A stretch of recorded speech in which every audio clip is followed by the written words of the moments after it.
Hello and welcome to Thought-Provoking Tech Weekly. I'm Zach, and in this week's episode, I have some pretty cool news ranging from watching the Super Bowl in VR to BatBot and Boston Dynamics' new robot. So without further delay, let's go ahead and get started. All right, so the first topic I wanted to bring up is just a post about the satellite data war heating up. It's a little bit of an overblown heading, but some of the details were pretty cool in the article. One thing I just wanted to show off was Telecom, which is a ironically named telecom company in Indonesia, is going to be launching a new satellite next year. They're actually launching one this month, but the cool one is the one launching next year, which will have 49 transponders that can transmit 100 gigabit per second mobile broadband across Indonesia, India, and Southeast Asia.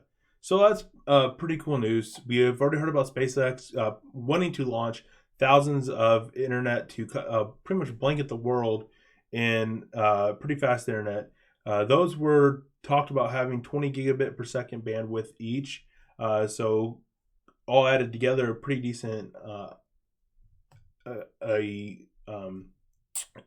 amount of bandwidth once you have them all up and running. But this will be something that's very cool to see. One thing about satellite internet, I'm not sure exactly how the latency and stuff is going to be. It'd be cool to see how that all pans out and how weather and stuff affects it. Because I know like satellite TV a lot of times, I don't have it, but I've been at people's house that have had it, and it has caused issues with just the general internet connectivity or TV connectivity.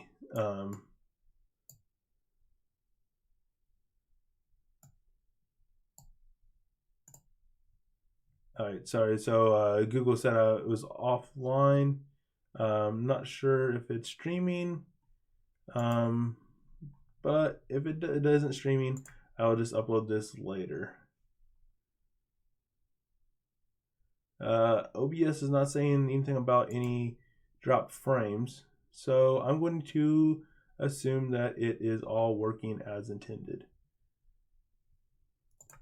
All right, sorry about that little break, guys. I think YouTube is just being silly. All right, so that's pretty much it for this topic. I'm going to go on to the next topic, and that'll be the two topics kind of in the general discussion day. Topics that really didn't have a main topic for were kind of all by themselves. So the next topic is actually pretty cool too. There's a new LCD tech that essentially removes the restriction or the requirement to have three separate LEDs for your primary colors, so your red, green, blue. That will no longer be required. So essentially, they'll be able to increase the pixel density 3 times once they actually get all this ironed out.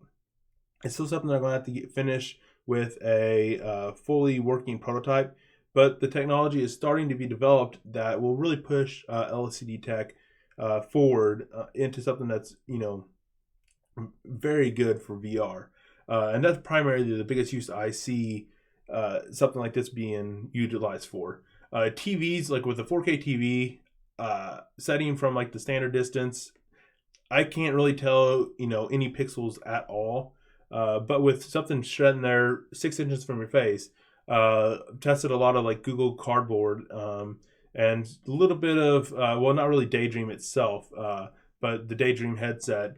And with that, you can see the screen door effect that people talk about, and having that higher resolution will completely remove that screen door effect that you see, where the resolution just isn't high enough for the how close the screen is, and with the fact that you're looking at it so darn close to your face. So that'll be pretty awesome for VR, and that's the primary use I see it probably in real life. But it'll be a while before our phones will be able to render fast 3D, moving image scenes in that high resolution. So definitely looking forward to what the future might hold with this. Not sure if it'll really be useful at all in any type of AR type setup.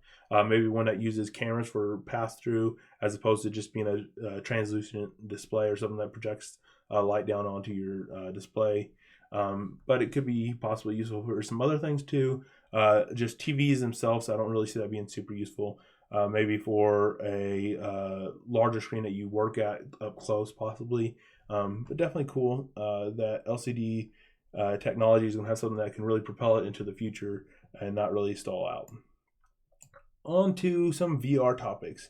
So the first one I wanted to talk about is Super Bowl 51 will be broadcast in a VR suite. So it looks pretty cool. It actually looks like it's a full VR scene with what appears to probably just be a huge mock-up of like a projector in the background to actually show the game. It looks like it has spots for the announcers. So I don't know if the announcers will have like digital avatars, or if there'll be something more like a green screen technology that they'll just kind of be transposed into this virtual scene. But it is pretty cool. They haven't mentioned like if you'll be able to like how much interactivity if any. It does say there's a half a dozen viewpoints, so I'm assuming you can just kind of jump between either waypoints or some form of movement to jump to these different viewpoints, teleport to them. So it seems like it'll be pretty cool. And it'll be cool to see what they actually do with it. But it does seem like it's a pretty impressive setup. Kind of reminds me of the kind of a more realistic version of FooVR, which is another project that kind of is going for kind of like a virtual studio. That project has really inspired me to work on a project that I have in my head that I'm trying to get to the stage where I can show it off. But it looks like that's a little more a lower res, I guess, studio than this, but it kind of seems like it might have the same vibe. So it'll be interesting to see what Fox actually does with this and how impressive their setup actually is. So I just definitely wanted to draw some attention to that because it definitely looks cool. You will need a cable subscription, so you might have to borrow your parents' login, or if you actually have cable still, then go ahead and try it out. I'm definitely interested in hearing it to see what you think about it, and I'm going to try to test it if I can find a friend that has a cable subscription they're willing to let me log into just to try it out. Another one I wanted to talk about was NoLoVR. So the idea behind this is it's going to be able to stream from your PC to play Steam games with a mobile headset.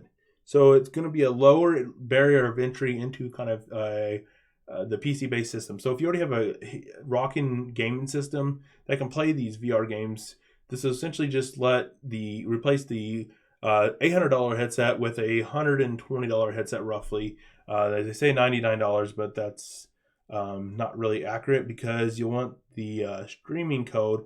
And the lowest one right now is $109, but there's only 60 left. So realistically, you're probably going to be spending well, that one's only had 120, that only has 59. So you might end up, spending considerably more to actually get the full setup that you're looking for. Upwards of $200 it looks like. Or one that, about $200 is where they don't have any restrictions at all. For one that actually includes the Rift Cat, so you can stream from your PC.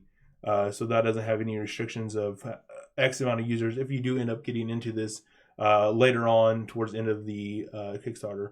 It does look like they've already surpassed their goal by 3 times already. So that's pretty impressive. It seems like quite a few people are interested in it. I'm interested in it.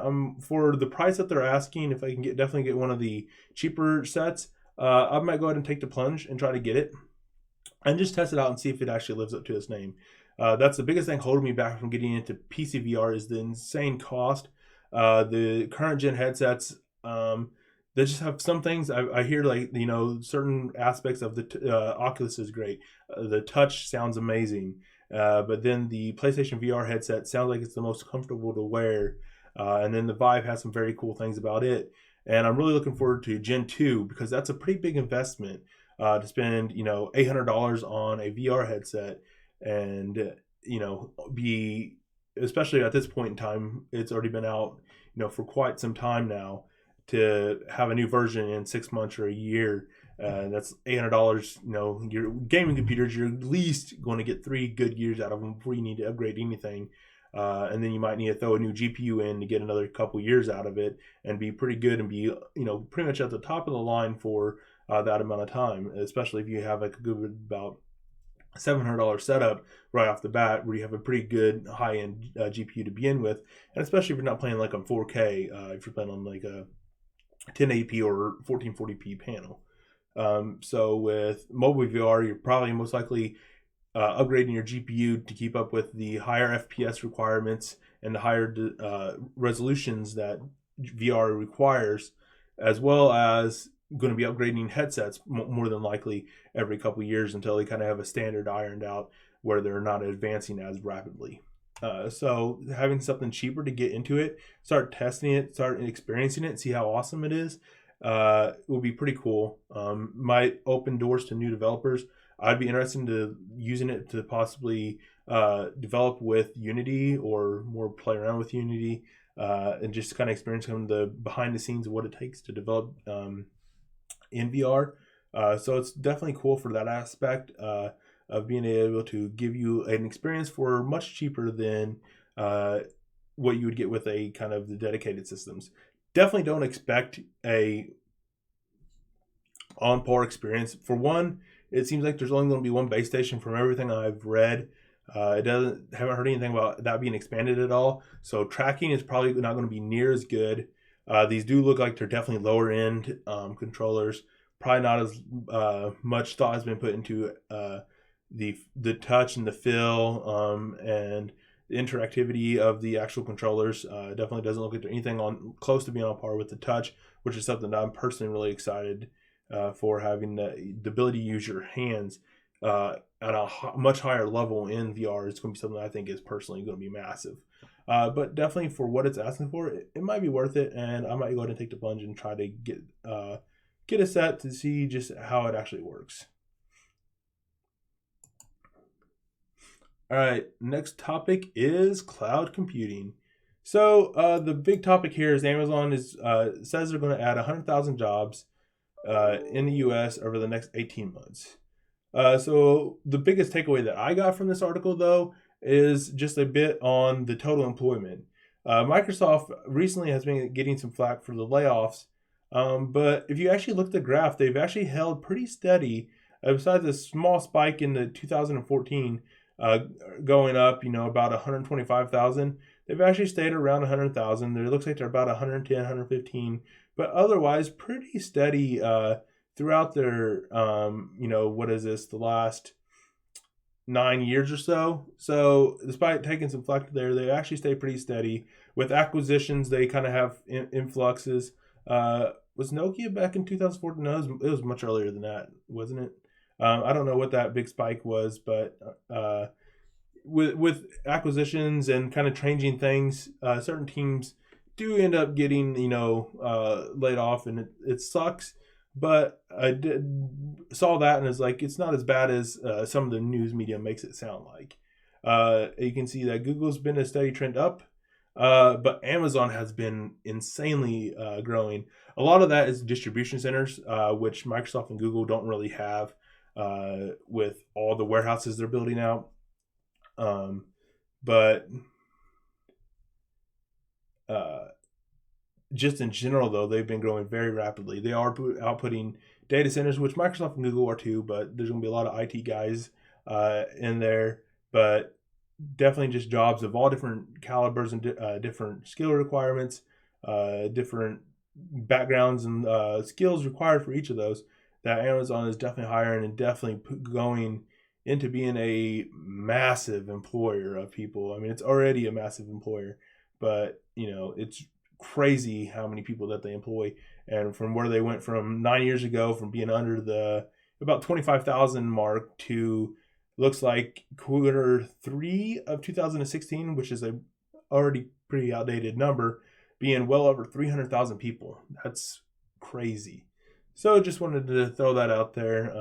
Not all that is directly related to cloud computing. Actually, probably a very, very small number of that is IT guys and girls in the AWS market, but it does have some relation to the cloud computing. So you went ahead and threw it under that banner. Just have one topic today on 3D printing, and that is a article on Reuters about Boeing's Starliner going to be using 600 3D printed parts. So the biggest takeaway that I had from this article is simply that we're seeing 3D printing becoming more and more prevalent in our daily lives. Now, these are definitely top of the line 3D printers that they're using with materials that most people probably don't even have access to. I'm not sure what all they're using. So it does say it's a material is as strong as aluminum, but significantly less weight. Oxford has already shipped parts to the Starliner. The plastic it uses, known as PEKK, also resists fire and radiation, according to Oxford. So it's cool to see that 3D printing is becoming more prevalent in our lives, and that companies are starting to use it for production parts. I definitely see it being a massive revolution in the manufacturing industry once it becomes more widespread, and that 3D printers become less costly for the end user and more reliable, easier to use, so that it pretty much is going to be for, like injection molding has drastically reduced the cost of plastic parts for large runs. I definitely see small and medium runs being definitely done with the higher level 3D printers. So that's probably the things that Boeing's doing right now. They're probably not printing 10,000 of these parts because they're not going to need 10,000 Starliners. They're probably just, maybe a dozen of this part in total. So just thought it was cool to see kind of how 3D printing is becoming more prevalent in our daily lives. Here's a quick article on car tech. It's mainly just about how cars will be able to start communicating with each other and being able to cooperate. So this is one thing that I think will be massive for cars, not only having self-driving tech in the cars, but having cars able to cooperate. So if you're going to be changing the lane, like you're going to take this exit, if cars could communicate in a way that they could, kind of plan before you're actually at the exit and everybody's trying to merge over, as you're driving down the highway and just driving, they kind of start getting, maybe a mile away from the exit before a human would even start thinking about it really. The cars automatically kind of start, switching places and, switching lanes to accommodate what the people behind them are going to be needing. If the people are needing exits, people start moving, the cars start going to the left, and just have that smooth transaction where you don't have backups like you do with people that aren't really communicating at all. As you see, most people don't even use blinkers a lot of times. So having that communication with the cars is pretty cool. However, that definitely opens another security issue. We already see security issues with cars. Was the Jeep a couple years ago, which it required actual physical assets to hack it. But having security in cars is going to be a massive thing. There's going to be a lot of research put into it, a lot of time to ensure the safety of people, which is very important. So I definitely see security going to be a massive topic for cars in the near future. But having these capabilities is going to be pretty cool. It's pretty cool to see that. So there's a link in the description for all these topics, but this one specifically, go check out that video. It's pretty cool, and kind of give a link insight into what the future of cars, once you have self-driving cars plus this tech combined together, to really make our roads way more efficient than they are right now. Here's a soft-bodied robot that MIT has produced. So essentially, with these, the robot is filled with water, which makes it collapse, as you can see, around this goldfish. So the idea with this soft-bodied robot being primarily made out of water itself, it is actually able to pick up or catch the goldfish pretty gently.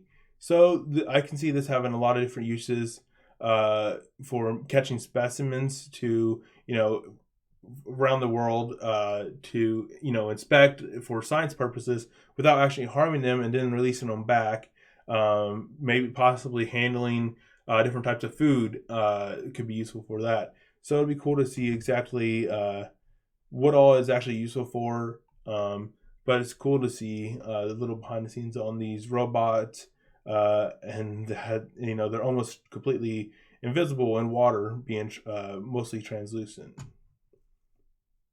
The one that is really cool was a BatBot.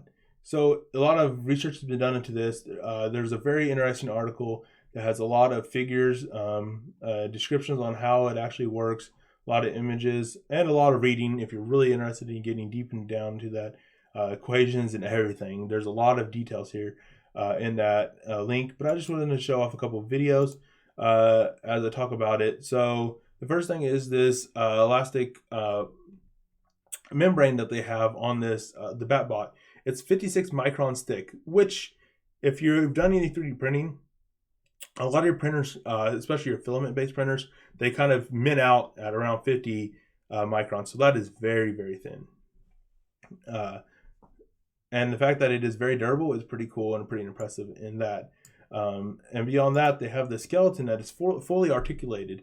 So they can move all the different joints, just like a real bat would, and flex the membrane in a way that is very natural. So with that, combined with the membrane and this fully articulated skeleton, they can mimic how the bat actually flies. And there is actually a clip on the Black Fine. There's actually a couple clips. If you go to that link and look into the supplement, there's actually a couple videos on the bat actually flying itself. So in this video, you can see that it is flying at 24.6 feet per second, which is pretty fast. And they show it in slow motion. You can definitely see it's flying. It's actually flapping its wings, and not with like a quadcopter that has propellers going through. It's actually flying by flapping its wings. It's pretty cool. It does end up like crash landing in the end, so it doesn't look like it can fly awesomely. But I'm sure there's a lot of research to actually mimic how, something as simple as something that we just take for granted, with animals being able how to fly, and just how they naturally were given that gift, and how hard it is to mimic those kind of things. It's pretty cool to see we're starting to get to the stage where we can start to kind of replicate what we see in nature on a higher level. And one final article for today's issue or episode of Thought Provoking Tech. Boston Dynamics is at it again with their new rolling robot, kind of a step away from their standard walking robots that we've seen a lot of in the recent years. This one is actually one that rolls on two wheels, and it actually jumps too, so it's pretty crazy. Check out the link in the description to view the video on that. But it's interesting to see what Boston Dynamics does. They do some really interesting robotic stuff, and a lot of stuff we might see in the future. But as you can see, it just jumps a hurdle in the scene that they're testing. So it's pretty cool to see what Boston Dynamics is doing. It's rumored that Google was going to sell them. I haven't really heard anything about that since that rumor first started. I think it was like a year ago or so. I don't know if this article mentions that at all. But as far as I know, they're still, it says Google-owned company. So not sure if they'll still continue to be a Google-owned company. Google has been kind of scaling back some of the less projects that haven't really made a profit yet. So I'm not sure how much longer it'll be under the Google banner or the Alphabet banner, really. But they're doing some awesome work with robots and robotics in general, and it's cool to kind of see the progress that they make over time. So that's pretty much it for this episode of Thought Provoking Tech Weekly. Thanks for watching or listening, guys. Make sure you subscribe if you're on YouTube or on your favorite podcast listener. Make sure you subscribe so you can get all the great Thought Provoking Tech episodes every week. Once again, thanks for watching, guys, and check out the site at thoughtprovokingtech.com for more great content, advancing the podcast to a completely new level. Pretty excited about the progress that I've had so far, and ready to start sharing that, hopefully, pretty soon. So thanks for watching or listening, guys, once again. And until next time, Zach out.